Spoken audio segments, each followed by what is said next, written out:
बिस्मिल्लाहिर्रहमानिर्रहीम, अस्सलाम वालेकुम नाज़रीन। प्रोग्राम क्रॉसिंग लाइंस में खुशामदीद। मैं हूं यासिर रशीद। नाज़रीन, ये हालिया बरसों में ऐसा पहला मौका है जब पाकिस्तान आलमी सियासत के एक हसास तरीन तनाज़े में मरकजी किरदार के तौर पर उभरा है।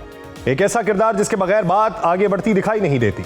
व्हाइट हाउस की प्रेस सेक्रेटरी कैरोलीन के अल्फाज महज रस्मी सिफारती जुमले नहीं है, बल्कि एक वाज़ेह इशारा है कि अमेरिका और ईरान के दरमियान जारी तनाज़े में पाकिस्तान ने काबिल एतमाद पुल का किरदार अदा किया।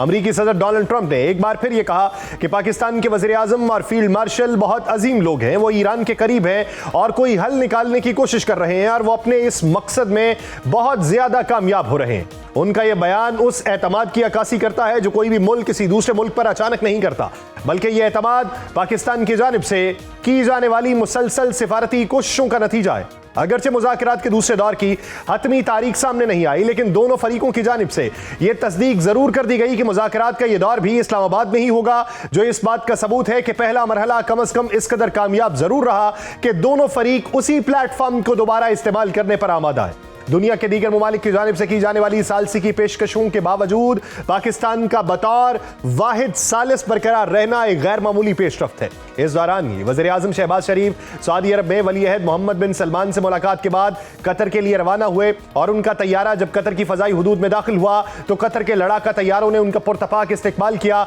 जिसके बाद उन्होंने अमीर कतर से मुलाकात की। वज़ीर आज़म ने सऊदी और कतरी क़यादत को अमरीका और ईरान के दरमियान होने वाली पेशरफ्त से आगाह किया। दोनों रहनुमाओं की जानिब से पाकिस्तान की कोशिशों की सताइश इस बात का इशारा है कि यह किरदार यकतरफा नहीं बल्कि खित्ते की बड़ी ताकतों की हिमायत से आगे बढ़ रहा है।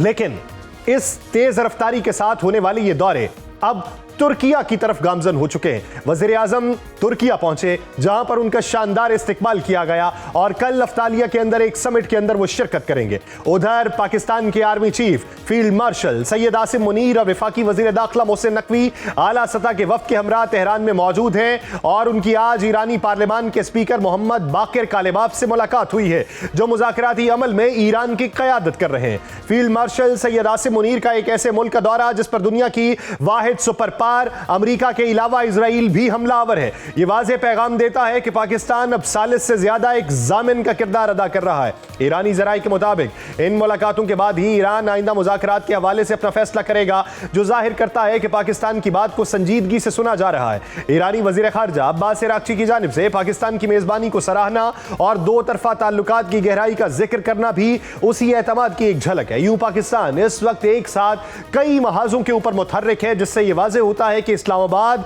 एक बड़े मुआहदे की बुनियाद रखने की कोशिश कर रहा है, जो मुमकिन तौर पे 2015 के जौहरी मुआहदे की तर्ज का हो सकता है। एक रिपोर्ट यह बताती है कि इस्लामाबाद में मुमकिन दूसरे दौर के लिए एक जामे फ्रेमवर्क तैयार किया जा रहा है, जिसके लिए तमाम फरीकों को एतमाद में लिया जा रहा है। अगर ये खबरें दुरुस्त हैं तो पाकिस्तान सिर्फ मेज़बान नहीं बल्कि मुआहिदे की तश्कील में भी किरदार अदा कर रहा है, जो एक बड़ी सिफारती कामयाबी तसव्वुर की जाएगी। ये तमाम पेशरफ्तें एक ऐसे वक्त में हो रही हैं जब जंगबंदी की मुद्दत खत्म होने के करीब है और खत्ते में कशीदगी किसी भी वक्त दोबारा बढ़ सकती है। ऐसे में खबर यह आती है कि अमेरिकी सदर डोनाल्ड ट्रंप ये ऐलान करते हैं कि लेबनान और इजराइल के माबैन 10 रोज़ा जंगबंदी का फैसला हो चुका। जहां पर 15 दिन की जंगबंदी ईरान के साथ थी, तो लेबनान के साथ भी 10 रोज की जंगबंदी हो गई, जो ईरान की जानिब से बुनियादी शराइत के अंदर शामिल था। ऐसे में पाकिस्तान की कोशिश है कि अमेरिका और ईरान को एक बार फिर मुज़ाकरात की मेज पर बिठाया जाए और किसी मुस्तकिल हल की तरफ बढ़ा जाए। इस दौरान अमेरिकी क़यादत की जानिब से एक बार फिर धमकी आमेज बयानात भी दिए गए। अमेरिकी वज़ीर जंग पीट हेग्सेथ ने कहा कि ईरान ने अगर मुआहिदा न किया तो अमेरिका जंगी कार्रवाइयां करने के लिए तैयार है। उन्होंने यह भी कहा कि अमेरिका यह यकीनी बनाएगा कि ईरान के पास जौहरी हथियार न हो। अमेरिका के chairman joint chief of staff general Dan can ने कहा कि पीर से ईरान की बहरी नाकाबंदी जारी है, जो दुनिया के तमाम जहाजों पर लागू होगी। यूं अमेरिका मुज़ाकरात के दूसरे दौर से कबल एक बार फिर ईरान पर दबाव बढ़ाकर ईरान को अपनी शराइत पर मुआहिदा करने पर मजबूर करता दिखाई दे रहा है। अमेरिकी क़यादत की इन धमकियों के साथ ही मुज़ाकराती अमल भी जारी है और दोनों मुल्क ही जंगबंदी बरकरार रखना चाहते हैं। ईरान अपने मुतालिबात पर कायम है, जिनमें एक अहम मुतालिबा यह है कि उसके मुंजमद असासे बहाल किए जाएं, जंगी नुकसानात का हर्जाना अदा किया जाए। ईरान का कहना है कि उसके नुकसानात का इब्तदाई तखमीना तकरीबन 270 अरब डॉलर तक पहुंच चुका है और उसमें मजीद इजाफा भी मुतवक्के है। लेकिन उससे भी ज्यादा पेचीदा मसला ईरान के वो असासे हैं जो गुज़श्ता 4 दहाइयों से दुनिया के मुख्तलिफ हिस्सों में मुंजमद है। इस कहानी का आगाज 1979 के इस्लामी इनकलाब के फौरन बाद हुआ, जब उस वक्त अमेरिकी सदर जिमी कार्टर ने एक एग्जीक्यूटिव ऑर्डर के जरिए ईरान के तकरीबन $8 अरब के असासे मुंजमद कर दिए। ये इकदाम सिर्फ एक वक्ती सियासी रद्द-ए-अमल नहीं बल्कि उसने एक ऐसे सिलसिले की बुनियाद रखी जो आने वाले बरसों में मजीद सख्त होता गया। इब्तदाई पाबंदियों के बाद आलमी मालियाती निजाम में ईरान की रसाई महदूद होती चली गई। बड़े बैनुल-अक़वामी बैंक्स ने ईरानी इदारों से ताल्लुकात मुनक़ता कर लिए। तवानाई और सनती शोबों में सरगर्म आलमी कंपनीज ने ईरान से अपने मंसूबे समेट लिए। उसके नतीजे में न सिर्फ सरमाया मुंजमद हुआ बल्कि तरक्याती मंसूबे भी ताअत्तुल का शिकार हो गए, जिसके असरात ईरानी मईशत पे तवील अरसे तक मुरतब होते रहे। 1981 के अलजज़ायर मुआहदे के तहत अगरचे कुछ पेशरफ्त हुई और ईरान को तकरीबन $3.6 अरब वापस मिले, लेकिन यह बहाली महदूद और मशरूत थी। बाकी रकूम मुख्तलिफ कानूनी दावों और तनाज़ात की नजर हो गई, जिनकी निगरानी के लिए दी हेग में ईरान अमेरिका क्लेमेटिस ट्रिब्यूनल कायम किया गया और उस क्लेम्स ट्रिब्यूनल में आज भी मामलात जो है वो ज़ेर गौर है। इससे वाज़ेह होता है कि मसला सिर्फ माली नहीं बल्कि कानूनी पेचीदगी से भी जुड़ा है। वक्त के साथ साथ मुंजमद असासों की मालियत के बारे में मुख्तलिफ अंदाज़े सामने आते रहे, लेकिन कोई हतमी सरकारी एदाद-ओ-शुमार मौजूद नहीं। 2015 में जौहरी मुआहदे के बाद पहली बार ये उम्मीद पैदा हुई कि मुआहदा हल की तरफ बढ़ सकता है। उस वक्त अमेरिकी सदर बराक ओबामा ने इब्तदाई तौर पर इन असासों की मालियत तकरीबन $100 अरब बताई, लेकिन बाद में इसे कम करके $50 से $60 अरब के करीब करार दिया गया।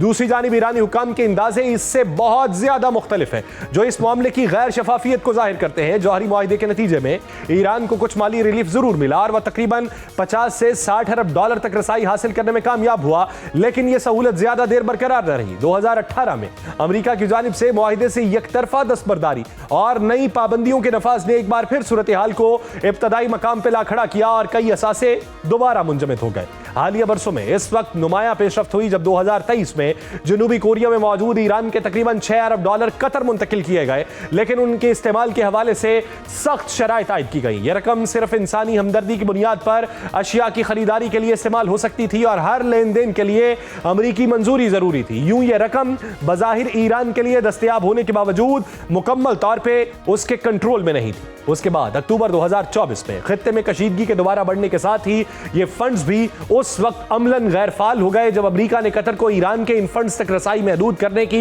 हिदायत कर दी। इस पेशरफ्त ने ईरानी क़यादत के उस मौक़िफ़ को मजीद मजबूत किया कि अमेरिका पर एतमाद करना मुश्किल है, क्योंकि माजी में किए गए वादे बार बार तब्दील होते रहे। ईरानी वज़ीर ख़ारजा अब्बास इराक़ची ने हालिया बयानात में उसी नुक्ते पर जोर दिया कि एतमाद साजी महज बयानात से मुमकिन नहीं बल्कि उसके लिए अमली इक़दामात ज़रूरी हैं। उनके मुताबिक मुंजमद असासों की बहाली कोई रियायत नहीं बल्कि ईरान का बुनियादी हक है, और जब तक इस हवाले से कोई पेशरफ्त नहीं होती मुज़ाकरात में हकीकी कामयाबी की तवक्को नहीं की जा सकती। यह मुतालिबा बज़ाहिर माली नौइयत का दिखाई देता है, लेकिन इसके सियासी और नफ्सियाती असरात भी हैं। मुंजमद असासों की बहाली दरअसल ईरान के लिए अपनी खुद मुख्तारी और आलमी हैसियत की बहाली का मामला है। इसी तरह जंगी नुकसानात का अजाला सिर्फ मईशत की बहाली नहीं बल्कि एक तरह की बैनुल-अक़वामी तस्लीम शुदा जिम्मेदारी को पूरा करने का मुतालिबा है। इस्लामाबाद में होने वाली हालिया सिफारती कोशिशें इसी पेचीदा पस मंजर में आगे बढ़ रही हैं, जहां हर फरीक अपने मफादात के साथ साथ माजी के तजर्बात को भी सामने रख रहा है। ईरान के लिए ये मुज़ाकरात महज एक मुआहिदा नहीं बल्कि 4 दहाइयों पर मुहीत एक कशीदगी का मुमकिना मोड़ है, जबकि अमेरिका के लिए ये एक ऐसा इम्तिहान है जिसमें उसे अपने वादों की साख को साबित करना होगा। यूं बज़ाहिर ये सवाल कि ईरान के मुंजमद असासों की मालियत क्या है, ये महज एक अददी बहस नहीं बल्कि एक तवील सियासी, मुआशी और सिफारती तारीख का खुलासा है। एक ऐसी तारीख जिसका हल अब भी मुज़ाकरात की मेज पर ज़ेर बहस है, मगर जिसकी पेचीदगियों ने इसे दुनिया के मुश्किल तरीन तनाज़ात में शामिल कर दिया है। आबनाए हरमुज़ इस पूरे मंजरनामे में नुमाया रही। पहले तो ईरान ने यह गुजरगाह बंद की, जिसके बाद अमेरिका ने इस पूरे इलाके की नाकाबंदी कर दी। सदर ट्रंप अगरचे नाकाबंदी खत्म करने का ऐलान कर चुके हैं, लेकिन आबनाए हरमुज़ में आमदोरफ्त अब भी ना होने के बराबर है और अमरीकी नाकाबंदी बरकरार है। चीन ने इस पूरी सूरत हाल में मोहतात लेकिन वाज़ेह मौक़िफ़ अपनाया। चीनी वज़ीर ख़ारजा वांग यी ने अपने ईरानी हममनसब अब्बास इराक़ची से गुफ्तगू में इस बात पर जोर दिया कि आबनाए हरमुज़ को खुला रखना आलमी बरादरी का मुत्तफ़िक़ का मुतालिबा है। उन्होंने ईरान की खुद मुख्तारी और सलामती के एहतराम की बात करते हुए यह वाज़ेह किया कि बैनुल-अक़वामी जहाज़रानी की आज़ादी किसी सूरत मुतासिर नहीं होनी चाहिए। बीजिंग के इस पैगाम में एक तरफ ईरान के लिए नरम गोशा है तो दूसरी तरफ आलमी तजारत के तसलसल की सख्त ज़रूरत का एतराफ़ भी है।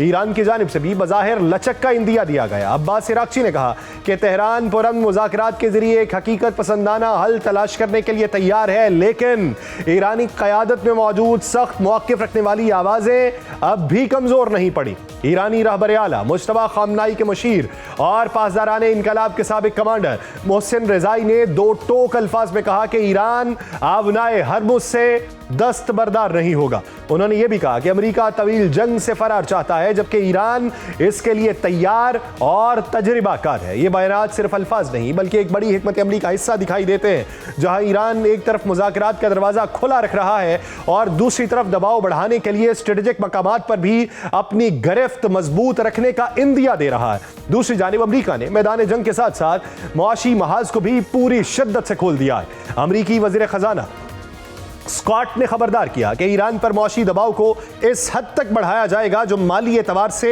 बमबारी के बराबर होगा। वाशिंगटन ने यह वाज़ेह पैगाम दिया कि ईरानी तेल खरीदने या ईरानी सरमाए को अपने मालियाती निज़ाम में जगह देने वाले ममालिक और कंपनीज को सानवी बुनियादों का सामना करना पड़ेगा। दूसरी तरफ ईरान भी इस वक्त अपनी बरामदात बतदरीज बंद कर रहा है और उसने अपने तमाम पेट्रोकेमिकल मसनूआत की बरामदात मुअत्तल करने का फैसला किया है ताकि दाखिली ज़रूरियात को पूरा किया जा सके। रवां हफ्ते के शुरू में जब ईरान और अमेरिका के दरमियान मुज़ाकरात के दूसरे दौर के इम्कानात रोशन हुए तो आलमी मालियाती मंडियों पर भी उसके वाज़ेह असरात मुरतब हुए। अमेरिकी स्टॉक मार्केट्स ने नई बुलंदियां हासिल की, जो इस बात का इशारा है कि सरमायाकार इस बहरान को आर्जी समझ रहे हैं या कम अज कम इसके फैलाव के हवाले से पुर यकीन नहीं। इस पूरे मंजरनामे में ईरान और इसराइल ने 10 रोज़ा जंगबंदी पर इत्तफाक किया, जो पाकिस्तान के उस मौक़िफ़ की हिमायत करता है कि ईरान और अमेरिका जंगबंदी मुआहिदे में लबनान भी शामिल था। दिलचस्प बात यह है कि इजरायली वज़ीर आज़म बेंजामिन नेतन्याहू ईरान के साथ जंगबंदी के हक में नहीं थे और लबनान तो किसी गिनती में नहीं था, लेकिन उन्होंने अब यह तस्लीम किया कि अमेरिका और इजराइल के अहदाफ ईरान के हवाले से मुकम्मल तौर पर हम आहंग हैं, जिनमें ईरान के अफजूदा जौहरी मवाद की मुंतकली, उसकी अफजूदगी की सलाहियतों का खात्मा और आबनाए हरमुज़ में इस्तेहकाम की बहाली शामिल है। ईरान जंग को पहले दिन से अमेरिका में कबूलियत हासिल नहीं हो सकी और इजरायली सरगर्मियों को शक की नजर से देखा जाता रहा। अमेरिकी सेनेट में पेश होने वाली हालिया 2 करारदादें यह जाहिर करती हैं कि ट्रंप के लिए इस साल होने जा रहे मिड टर्म इलेक्शन आसान नहीं होंगे। ये करारदादें अगरचे मुस्तरद हुई, जिनका मकसद इजराइल को तकरीबन 45 करोड़ डॉलर मालियत के बमों और बिल्डोजर्स की फरोख्त को रोकना था, लेकिन इसकी हिमायत में सामने आने वाली आवाजें इस बात की निशानदही करती हैं कि अमेरिकी सियासी हलकों में इजरायली कार्रवाइयों के इंसानी असरात के हवाले से बेचैनी बढ़ रही है। सेनेटर बर्नी सैंडर्स ने इन करारदादों की हिमायत करते हुए मौक़िफ़ इख्तियार किया कि यह असलहा गजा और लबनान में इस्तेमाल हो रहा है और इसके नतीजे में शहरियों को नुकसान पहुंच रहा है। उनके मुताबिक अमेरिका को अपनी फौजी इमदाद को बतौर दबाव इस्तेमाल करते हुए इजराइल को शहरियों के तहफ़्फ़ुज़ पर मजबूर करना चाहिए। इस दौरान लबनान के अंदर इस जंग के इंसानी असरात मुसलसल संगीन होते जा रहे हैं। लबनानी वजारत सेहत के मुताबिक अब तक शहादतों की तादाद 2167 तक पहुंच चुकी, जबकि जख्मियों की तादाद 7061 हो चुकी है। लबनान का मामला ईरान और अमेरिका के दरमियान जारी मुज़ाकरात से अलग नहीं। यूं पाकिस्तान के लिए एक तारीखी मौका तो है ये, लेकिन एक कड़ा इम्तिहान भी, जहां हर कदम निहायत एहतियात और तवाज़ुन का मुतकाज़ी है। पाकिस्तान की सालसी की ये कोशिशें अगर कामयाब हुई तो ना सिर्फ खित्ते में कशीदगी कम होगी, बल्कि पाकिस्तान आलमी सतह पर एक मौसर सालिस के तौर पर भी अपनी जगह मुस्तहकम कर सकता है और उम्मीद है कि पाकिस्तान अपने इस मिशन में कामयाब रहेगा। इसी मंजरनामे पे मजीद बात की जाएगी, लेकिन एक शॉर्ट ब्रेक के बाद कहीं नहीं जाएगा। Stay with us. ब्रेक के बाद खुशामदीद नाज़रीन, दुनिया को जंग से महफूज रखवाने में पाकिस्तानी जो किरदार है, इसी मंजरनामे का अहाता करेंगे। हमें ज्वाइन किया है माहिर सिक्योरिटी उमूर डॉक्टर खुर्रम इकबाल साहब ने और माहिर बैनुल-अक़वामी उमूर हसन खान साहब ने। बहुत शुक्रिया आप दोनों हज़रात के इस हवाले से अपना वक्त देने के लिए। हसन खान साहब, सबसे पहले आपकी तरफ आऊँगा। इस वक्त जो मौजूदा सूरत हाल है, तमाम ममालिक के सरबराहान ममलिकत जो हैं अपनी अपनी तई बैठे हुए हैं, अपनी अपनी जगह पर बैठे हुए हैं।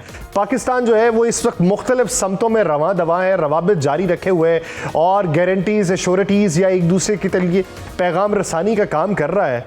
तो इस वक्त अगर ये जंग रुकती है तो इसमें कितना किरदार पाकिस्तान का है, कितनी वजूहात के बायस, कितने मुहर्रिकात के बायस? बहुत शुक्रिया। मेरे ख्याल में पाकिस्तान का किरदार कितना है वो तो कल जो व्हाइट हाउस का जो व्हाइट हाउस की जो स्पोक्स वुमेन है उसका बयान आपने सुना होगा कि Pakistan is the only mediator. उसने लफ्ज यूज किया, the only mediator and the incredible mediator. इसका मतलब ये है कि ये पूरा जो जंग रुकवाना और अब इसको जो है अमन में तब्दील करना, अभी आप देख रहे हैं कि पाकिस्तानी लीडरशिप जो है प्राइम मिनिस्टर साहब सऊदी अरब से कतर, इस वक्त तुर्की में है। फील्ड मार्शल साहब जो है ऐसे हालात में तेहरान गए कि मेरे ख्याल में कोई सोच भी नहीं सकता है कि तेहरान में, क्योंकि तेहरान की जो एयर स्पेस है वो किसके कंट्रोल में है, कौन उस पे जो है वो कंट्रोल कर रहा है। ऐसे हालात में तेहरान जाना और उनके साथ जो है, क्योंकि जो मसाइल इस्लामाबाद पहले राउंड में जो हो गए थे उसको अगर जो कमी रह गई थी उसको मुआहिदे को फाइनल शक्ल देने के लिए, तो मैं समझता हूं ये तो बिल्कुल क्लियर है कि पाकिस्तान वाहिद मुल्क है जो दुनिया को, ना सिर्फ इस खित्ते को, बल्कि ये जो लड़ाई थी अमेरिका और ईरान की, इसमें तो ठीक है डायरेक्ट जो ममालिक थे वो तो 10-12 ममालिक जो थे वो बराह रास्त शामिल थे इसमें, मतलब ये कि किसी न किसी तरह वो इन्वॉल्व थे। लेकिन दूसरी साइड पे पूरी दुनिया जो है, इसकी जो टेक्टोनिक वेव्स थे, इनके जो रिपरकशंस थे, जो इकोनॉमिक रिपल्स जो क्रिएट किए थे, उससे पूरी दुनिया मुतासिर हो रही थी। तो यही वजह है कि ऑस्ट्रेलिया और न्यूजीलैंड से लेकर कनाडा और ब्राजील तक जो है, ये माने साउथ अमेरिका तक जो ममालिक है वो पाकिस्तानी लीडरशिप को फोन कर रहे हैं, क्योंकि उनको पता है कि इस वक्त सिर्फ पाकिस्तान है जो इस जंग को रुकवाने की कोशिश कर रहा है। पाकिस्तान न अमेरिका के साथ है लेकिन अमेरिका के साथ भी है, न ईरान के खिलाफ है लेकिन ईरान के साथ भी है।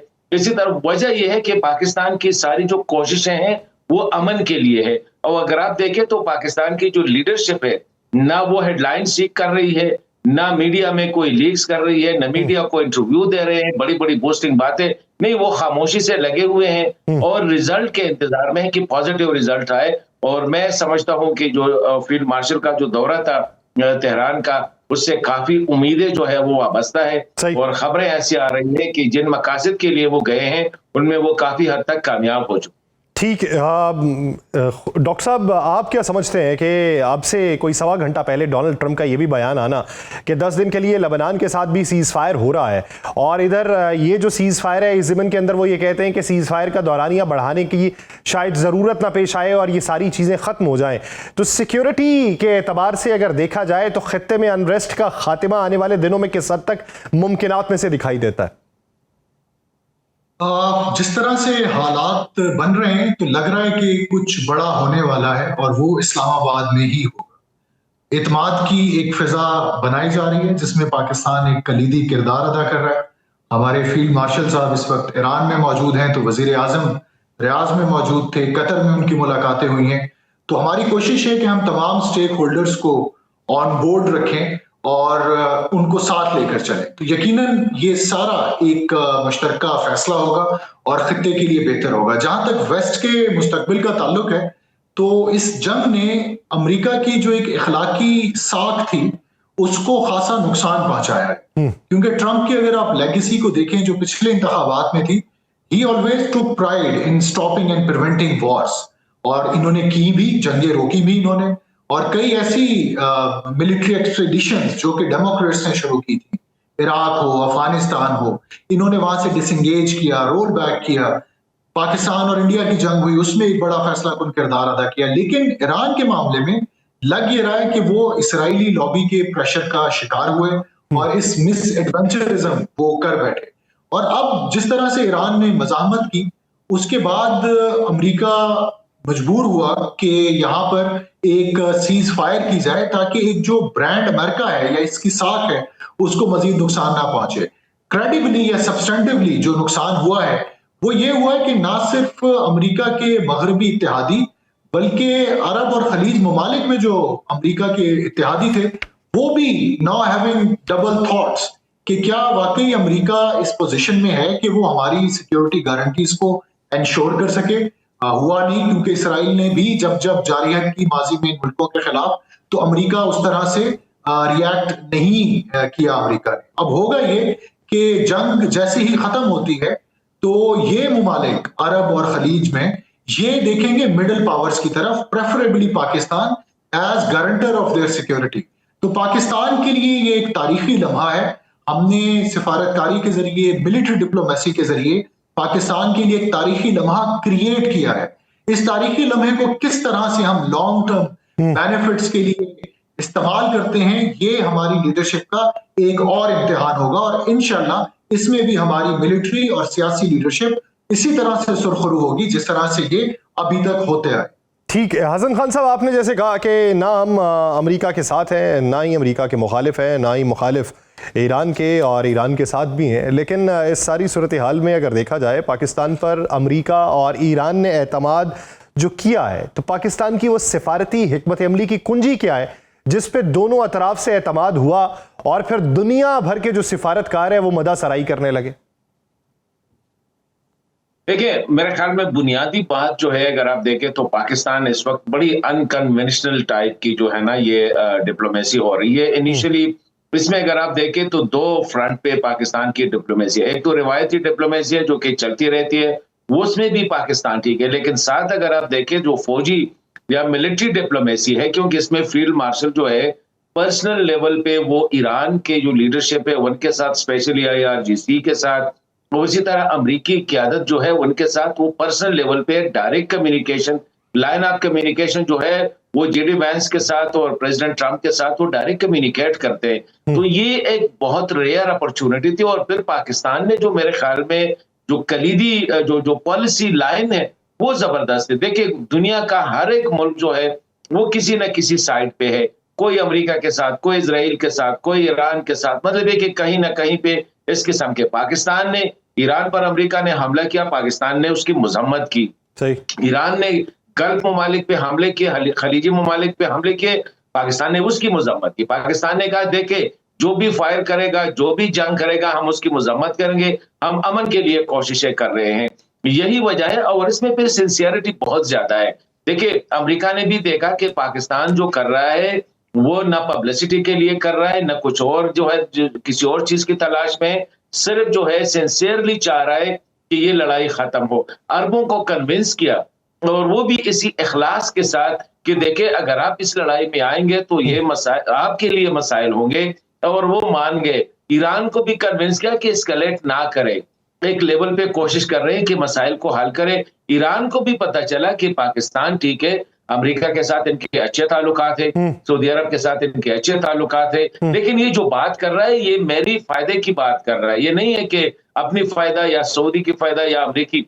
तो सबको पता चला कि पाकिस्तान की जो डिप्लोमेसी है वो अपने मफाद के लिए नहीं है, ना किसी इदारे की मफाद के लिए, ना किसी जाती तशहीर के लिए, बल्कि जो दिल से बात करता है कि लड़ाई नहीं होनी चाहिए, अमेरिका का भी नुकसान है, यानी एक मुस्बत इमेज के तौर के ऊपर पाकिस्तान की ये काविशें जो हैं वो जारी हैं। डॉक्टर साहब, आप इस पे क्या राय रखेंगे?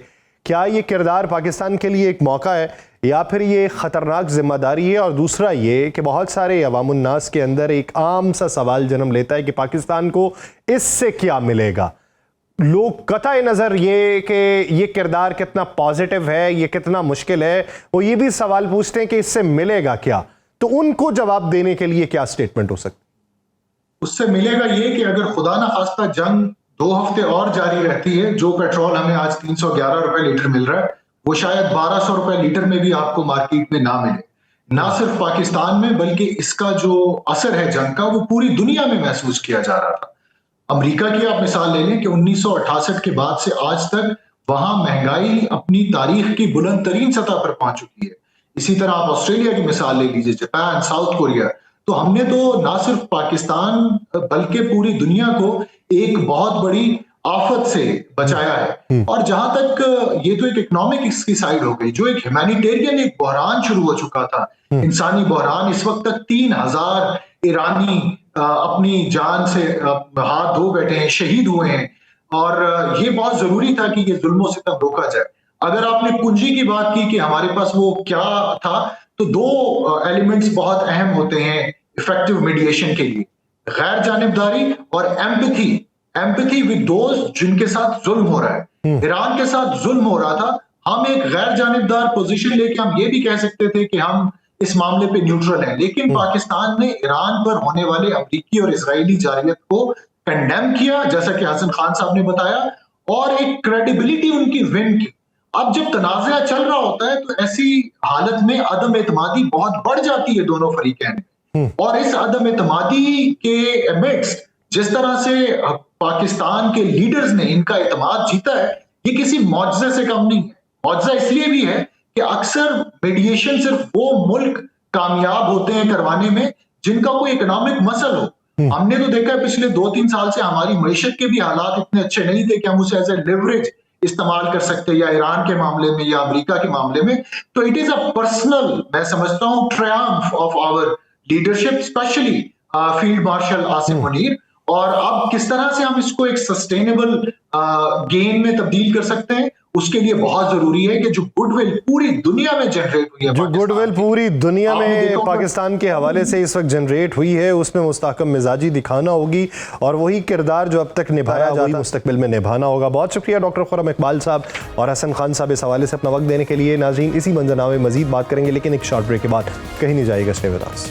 ब्रेक के बाद खुशामदीद नाज़रीन। ये जो दौरे पाकिस्तान इस वक्त कर रहा है दुनिया में, और दूसरी तरफ जो जंगबंदी होने की बातें हो रही हैं, और तीसरी तरफ मुज़ाकरात के दूसरे दौर की बातें हैं, इससे निकलेगा क्या? अभी हालिया कोशिशें जो हैं ये किस हद तक परवान चढ़ी हैं और इसका आउटकम दुनिया किन हालात का दिखेगी, इसी बारे में बात करेंगे। हमें ज्वाइन किया एक्स एम्बेसडर इमरान अली साहब ने। इमरान साहब, बहुत शुक्रिया आपके वक्त का। इमरान साहब, फील्ड मार्शल जो है वो इस वक्त ईरान के अंदर मौजूद हैं। उनकी बाकिर कालेबाफ से भी मुलाकात हुई, वज़ीर ख़ारजा अब्बास इराक़ची से भी मुलाकात हुई, दीगर लोगों से भी मुलाकात जो है वो हो रही है। उधर जो वज़ीर आज़म है वो सऊदी अरब में MBS से मिले, फिर कतर गए, वहाँ पर वज़ीर आज़म से मिले, अब तुर्किया पहुँच गए हैं, कल वो एक समिट के अंदर शिरकत करेंगे, तो अफ्तालिया के अंदर उन्होंने शिरकत करनी है। तो इस पूरी सूरत हाल में ये कतर, सऊदी अरब, ईरान, तुर्की, ये दौरे, इनके पीछे के मकासद क्या है और इसका आउटकम निकलता क्या देख रहे हैं? देखिए, जो ईरान का विजिट है वो तो जी उसका ताल्लुक ईरान की जो जंग है अमेरिका के साथ, उसके साथ है।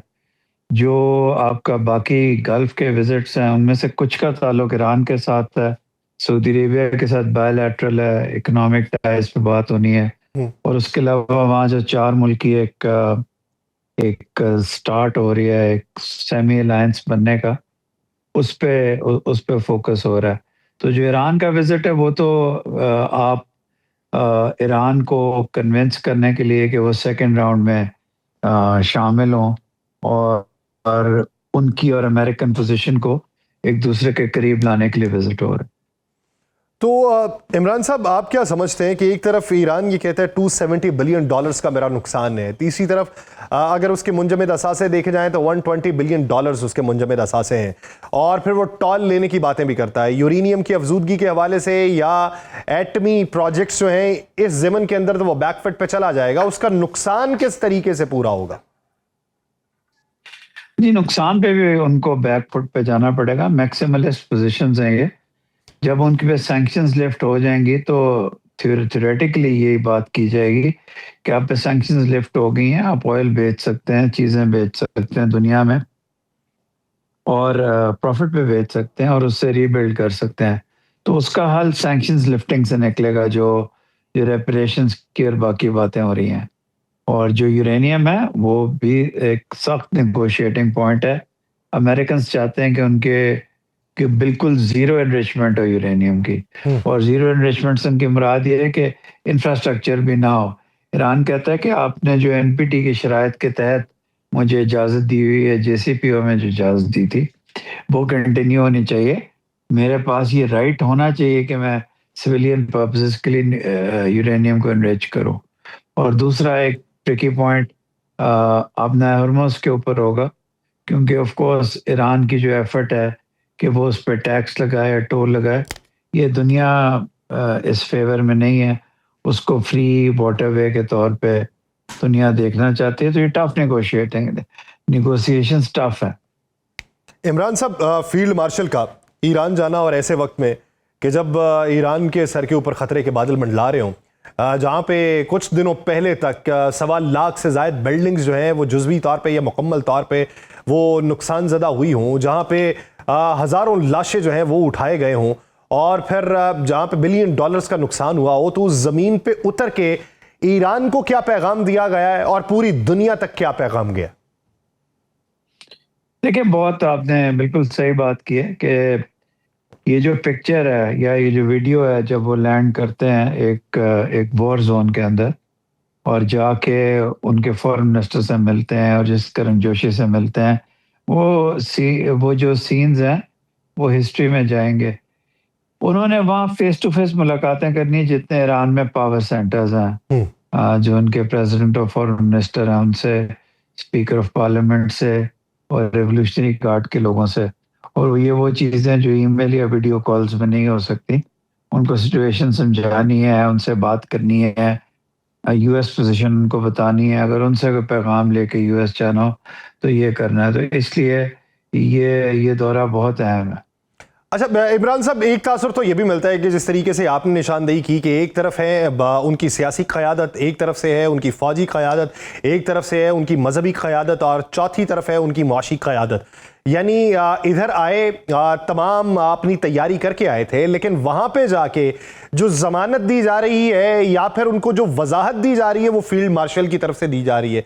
तो क्या अंदरूनी तौर पे सूरत हाल जो है वो काफ़ी गंभीर है कि जहाँ पे अंदरूनी तौर पे भी उन्हें फैसलों में इत्तेहाद चाहिए? जी बिल्कुल, क्योंकि असैसिनेशंस के बाद और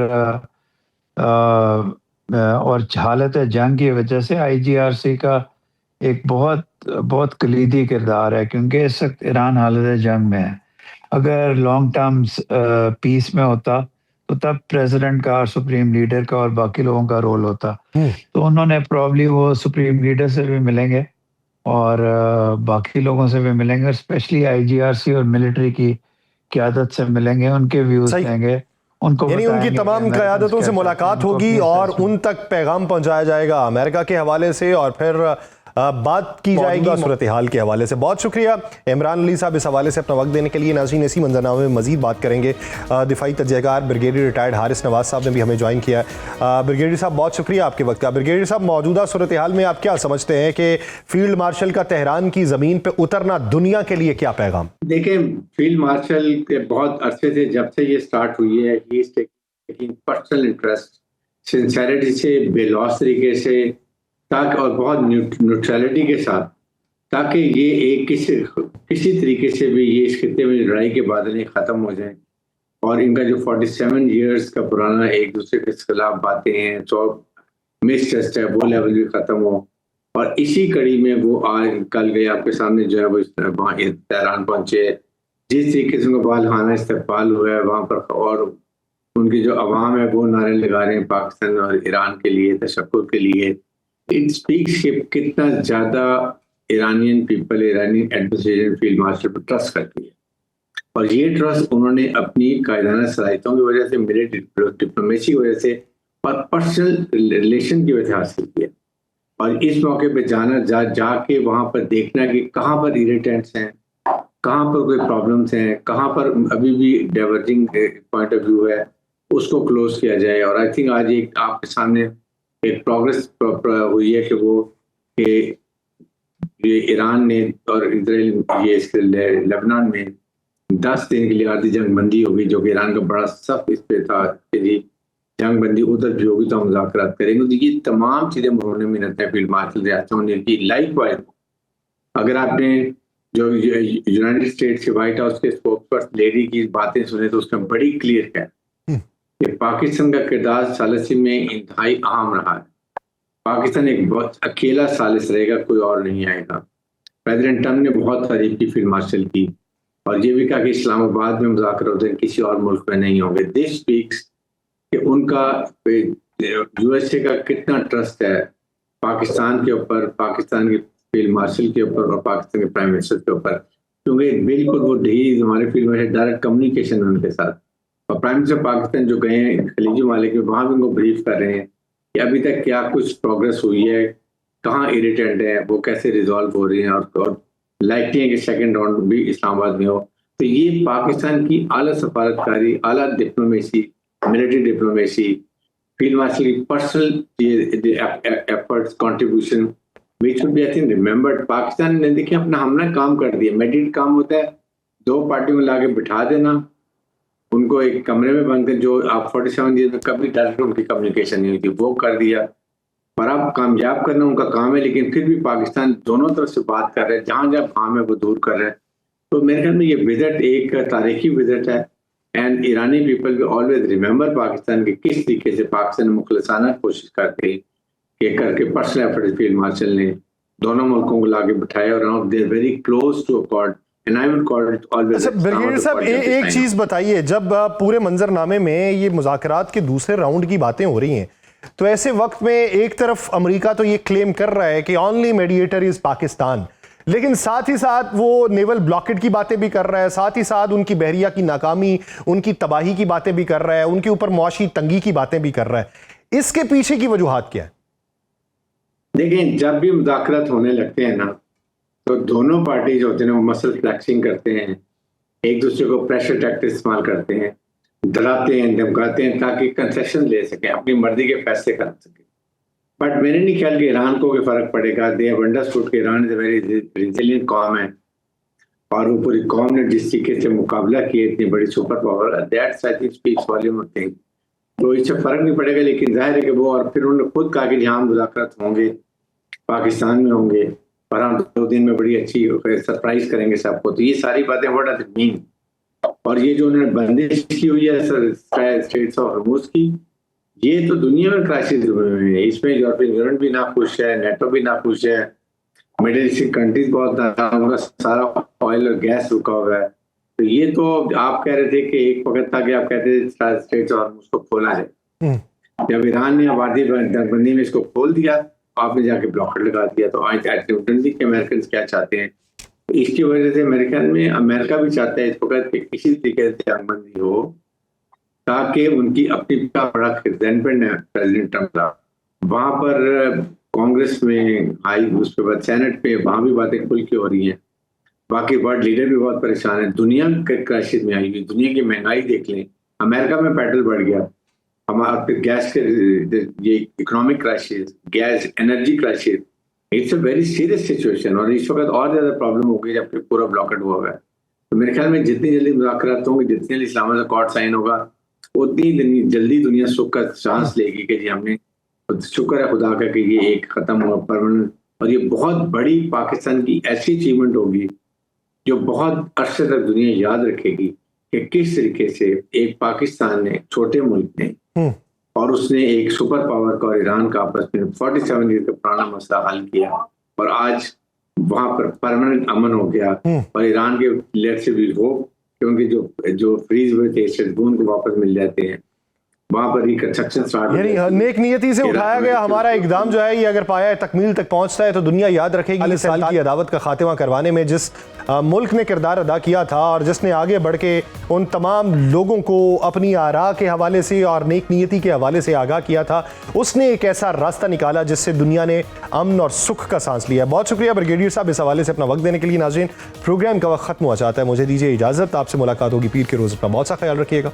अल्लाह ने के बाद।